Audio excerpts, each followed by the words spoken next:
Forbes' most overpaid actors list twice. Sandler has twice topped Forbes' list of the most overpaid actors in Hollywood. Both 2013 and 2014 saw Sandler climb to the peak of this infamous list, with Johnny Depp in second and Ben Stiller in third for the latter year. A Sony hack from 2014 revealed that employees of the conglomerate were tired of working on Sandler's films, calling them mundane and formulaic in emails, not all of which were focused on Sandler. Some have speculated that this may have been the reason Sony let Sandler move on to Netflix. His more acclaimed work tends to make less money.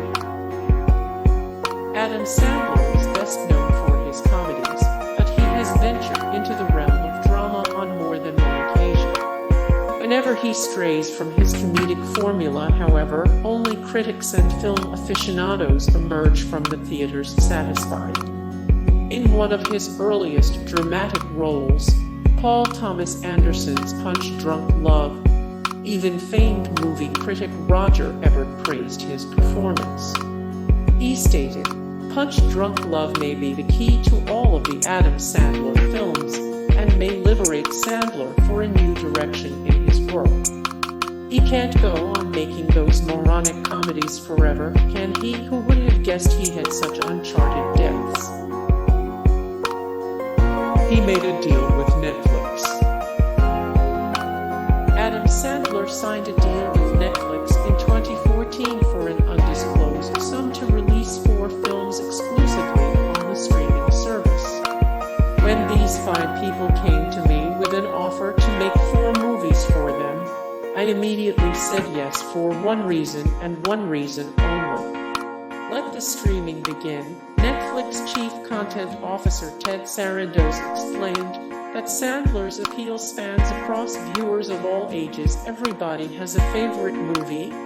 Everyone has a favorite line, not just in the US but all over the world. In 2018, he released a new comedy special, 100% Fresh, exclusively on the service, which some called his best work in years. His rate multiplied by almost 20 in 5 years. As Sandler's films grew in popularity, his earnings reportedly followed suit. For 1995's Billy Madison, his first writing/starring venture, he was paid a respectable $7 million. For Bulletproof in 1996, $5 million. The Wedding Singer made him $5 million in 1998, and 1999's Big Daddy garnered $1 million. For Little Nicky, his 8th starring role, released just 5 years after Madison, he earned $1 million. He began working almost immediately and consistently after graduation. Directly after graduating from NYU Tisch School of the Arts in 1988.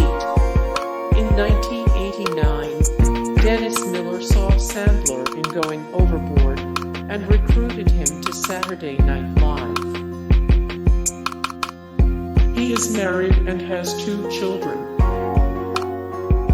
Adam Sandler married model and actress Jackie Sandler, formerly Titone, on June 22, 2003. The two met on the set of the 1999 film Big Daddy and began dating shortly after. Before their marriage, Sandler cast her as the female lead in the animated 2002 film 8 Crazy Nights. Their 2 daughters are Sadie, born in 2006, and Sonny, born in 2008. He and Judd Apatow were roommates.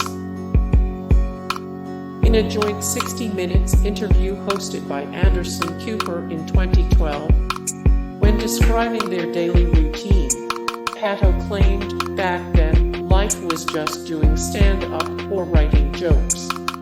You would sleep until noon every day and kind of stumble out. You would have to be at work at 8:30 at night. Work was sometimes 15 minutes. Though their lifestyle may strike many as meager, Sandler insisted that they weren't struggling. It wasn't broke. We were doing as comedians good enough to get by. We could eat at Red Lobster once every month. That was a big night out. He was an SNL cast member for 5 years.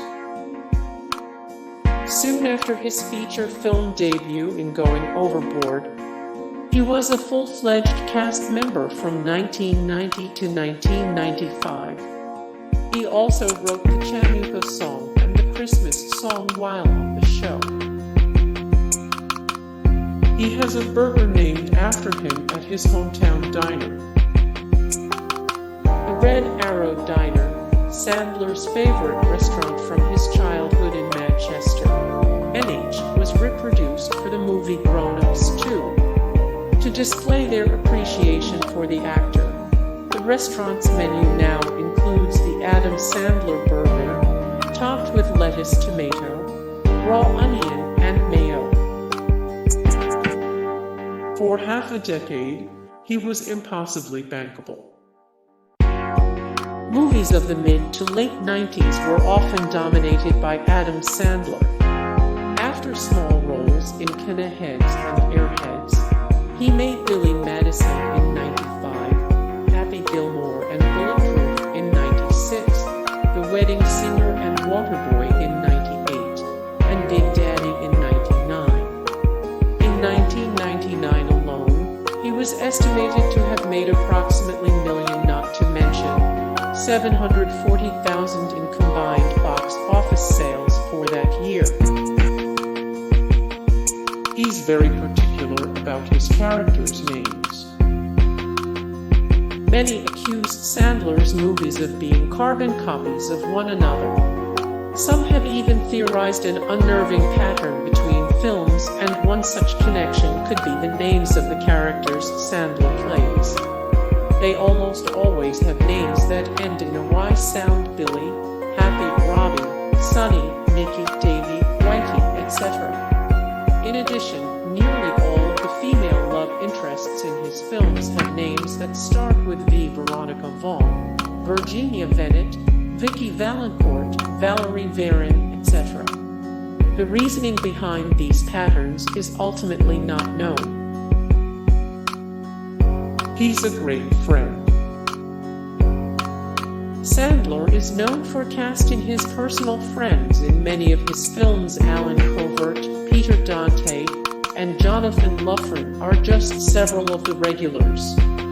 As a further gesture of friendship, he also produces many of his friends' movies. Many of Rob Schneider's and Kevin James's films have been produced by Sandler. Grandma's Boy, Alan Covert's first leading role, was a Happy Madison production. He's always been the class clown. Adam Sandler has been destined for comedy since childhood. From kindergarten all the way through high school, he was infamous for his humorous antics. He hadn't considered making a career out of his talents until a suggestion from his brother planted the seed. Soon after, he performed at a comedy club in Boston, paving the way for larger gigs and eventual widespread fame. He donated $1 million to the Boys and Girls Club.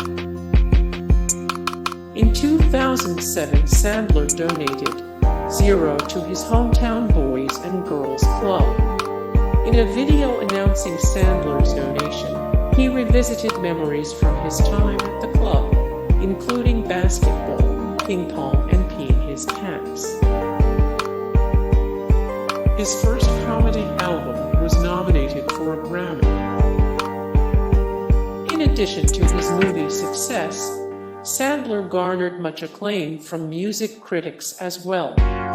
His first comedy album, They're All Going to Laugh at You, was nominated for a Grammy and eventually went double platinum. His second album, What the Hell Happened to Me, released 3 years later, the same honors.